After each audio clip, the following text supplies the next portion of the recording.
Hola a todos, el día de hoy mi ponencia es sobre el papel del gestor cultural en la promoción del conocimiento local y otros procesos para continuar la lucha contra el colonialismo, la modernidad, el neoliberalismo, el patriarcado, con el fin de mejorar las condiciones de vida en América Latina.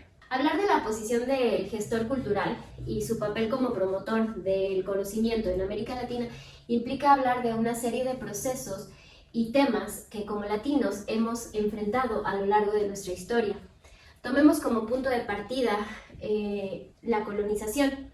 La colonización de América Latina por parte del continente europeo, en nuestro caso específico España, nos trae una de las herencias que nos perseguirá hasta nuestros días y es la colonialidad. ¿Qué es la colonialidad? Es las prácticas sociales que reflejan una relación de poder de tipo colonial, es decir, la herencia cultural de las instituciones colonizadoras que permanecen aún después de lograr nuestra independencia. Un ejemplo al que podemos acudir como gestores culturales es la categorización y la jerarquización entre una obra de arte y una artesanía. La obra de arte se considera como tal debido a que el artista ha sido altamente entrenado en técnicas artísticas eurocentristas o institucionalizadas, mientras que la artesanía se considera un oficio aprendido de generación en generación sin ninguna institución de por medio. Sin embargo, para Walter Mignolo, la colonialidad es la cara oculta de la modernidad, es el trasfondo del paradigma moderno. El paradigma moderno tiene su origen en el siglo XVIII y XIX, justo en el auge de la revolución industrial. Surge con el objetivo del control científico sobre la naturaleza para que la humanidad no tuviera escasez. Y es cimentado en una ciencia objetiva con una moralidad universal. Por lo tanto, con el paso del tiempo y a su evolución, este paradigma se encontrará en una dicotomía total, es decir, el bien versus el mal, el ser humano contra la naturaleza, las comunidades originarias versus las ciudades neoccidentales, el proletariado versus las clases altas.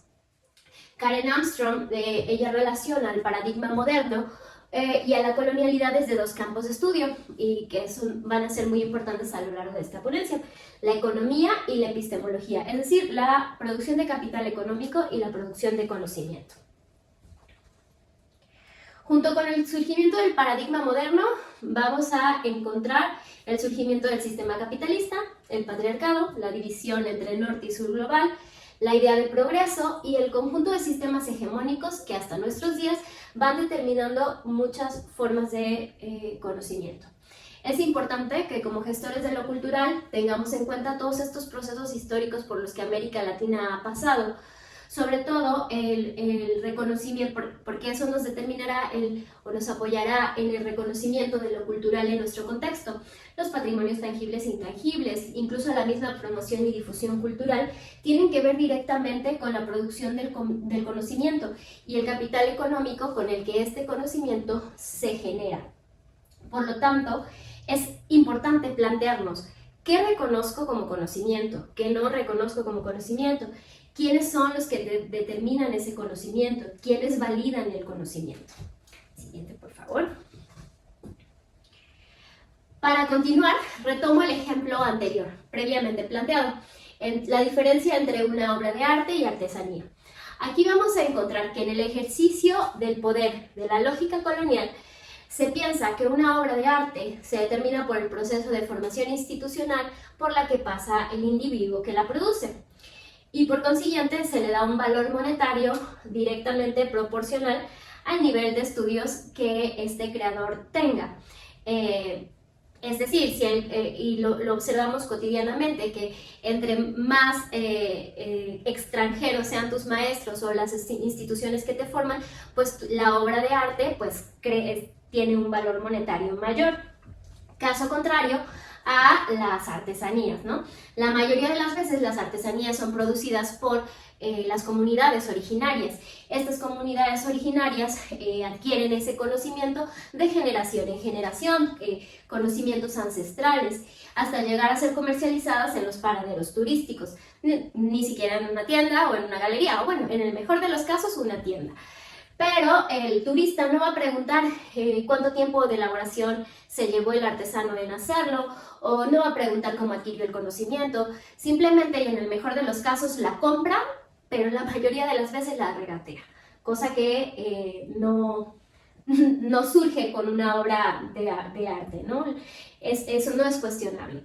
En este ejemplo observamos un ejercicio de poder de tipo colonial, pero también estamos observando una realidad del paradigma moderno, en el sentido de que se da por hecho que la formación del artista institucionalizada, bajo una ciencia objetiva, racional, estructurada, vale más frente al conocimiento generacional, cualitativo, ancestral, resistente a muchas revoluciones que posee un artesano.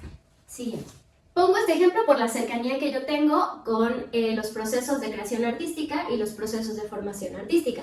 Sin embargo, también considero que es una situación que se vive de manera similar desde otros campos, como la agricultura, la medicina, la ingeniería, etc., en donde el conocimiento de los pueblos originarios es venido a menos por este dúo dinámico que conocemos como modernidad-colonialidad.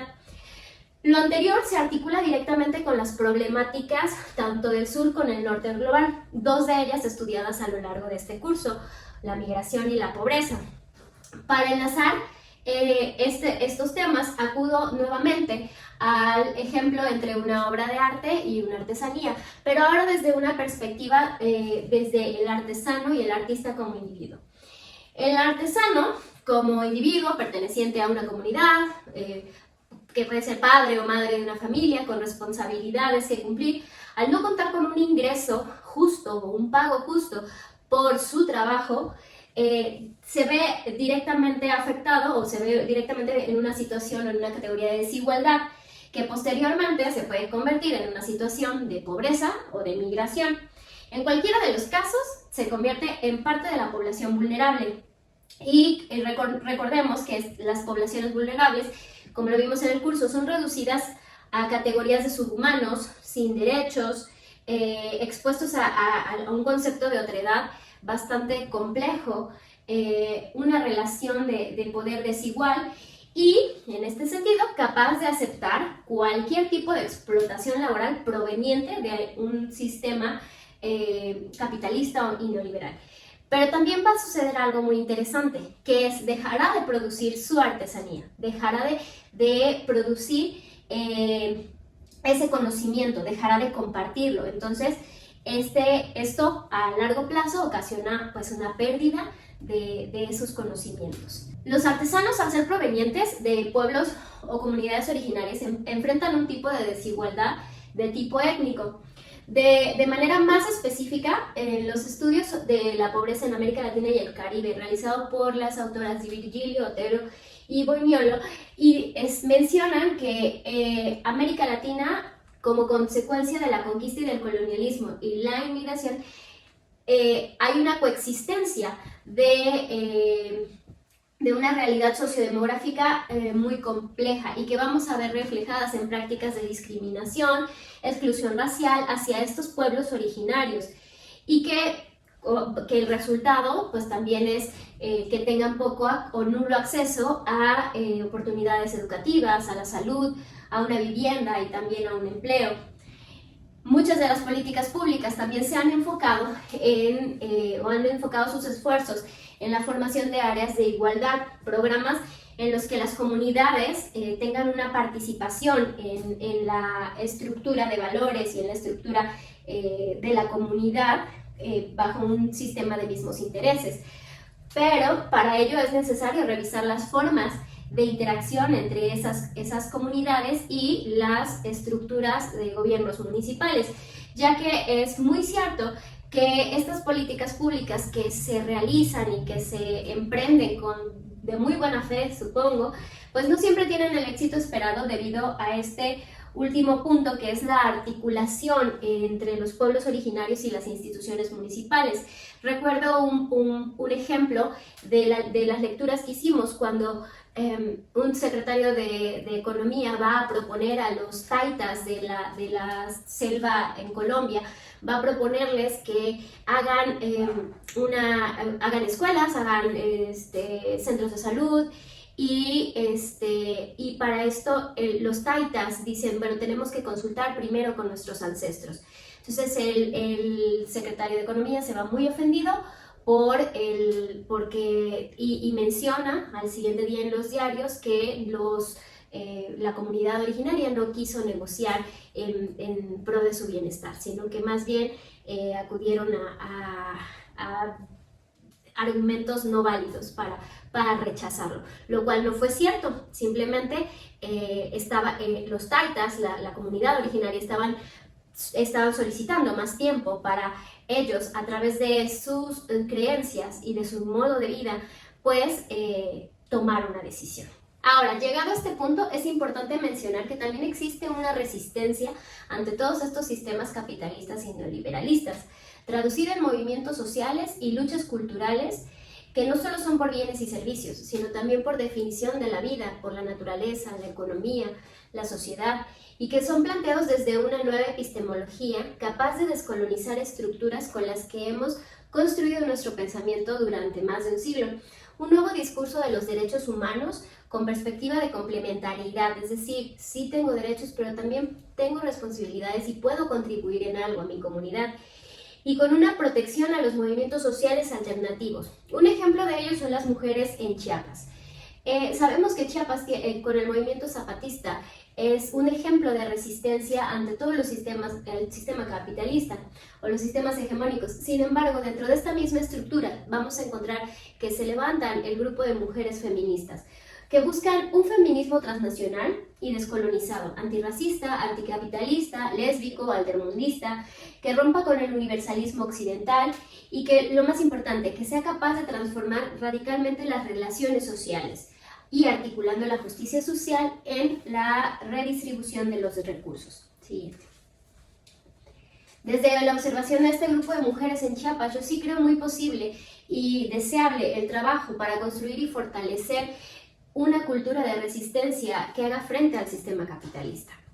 A partir de este momento estaré enfocando la información que comparta en la cátedra de Boaventura de Sousa, Pensamientos y Poder en la Construcción de Horizontes Civilizatorios. Él menciona que actualmente el norte global enfrenta una crisis de agotamiento epistemológico, social y político, y en la que no está encontrando soluciones para los problemas que enfrenta hoy en día. Entonces, desde mi perspectiva, es un buen momento para que el norte pueda aprender del sur, para que hacer a un lado las fronteras ideológicas y colonizadoras, para prestar atención y disposición a una autotransformación de pensamiento alternativo y no excluyente, donde exista un reconocimiento de la diversidad que construya una contrahegemonía a partir de despensar y desaprender antes de aprender, o bien lo que Boaventura de Sousa llama ecología de los saberes, es decir, aprender diferentes lenguajes, reconociendo lo que para uno es correcto, para otro no, pero buscar esa articulación entre saberes y pensamientos, aunado a ello con una epistemología del cuidado. A partir de todo esto que he mencionado, considero que sí es posible construir una esperanza en este presente que refleje en un futuro mejorar las condiciones de vida de los sectores excluidos, y que en nuestro caso concierne directamente a la conservación de nuestra cultura. Porque el papel que juega la cultura en todo esto y la gestión de la misma, en todas estas relaciones hegemónicas, es muy importante, porque solo de esa forma podemos recuperar y preservar nuestra cultura, el conocimiento milenario de nuestra civilización, y contrarrestar medianamente todo el epistemicidio que se ha cometido durante los años contra nuestra cultura. Reconocer que existe construcción de conocimiento en las poblaciones vulnerables y que es un conocimiento que también puede beneficiar al norte global con sus problemáticas actuales. En palabras de Boaventura Sousa, es la única manera de luchar por una vida digna después de toda la barbarie cometida por el progreso neoliberal. Como gestores de la cultura, es importante romper las fronteras de la cultura hegemónica, dejar de considerar que el campo laboral es la promoción y la difusión de eventos culturales y ver la frontera colonial entre una obra de arte y artesanía para poder empezar a desdibujarla. e incorporar a nuestra práctica el pensar y andar desde la traducción de los conceptos de individuo, comunidad, naturaleza, sociedad, trascendencia. Es importante trabajar en el encuentro con el otro, defender los conocimientos de nuestras comunidades originarias, entrar en ellas sin una estructura de poder, entendernos, transformar lo extraño en familiar, lo remoto en cercano, pero sobre todo la lucha ajena en lucha propia. Finalizo con una frase de Boaventura de Sousa que dice: hay que luchar porque la humanidad no sea solo una aspiración, sino una realidad. Yo creo que como gestores culturales ese es nuestro gran trabajo y nuestra labor. Gracias.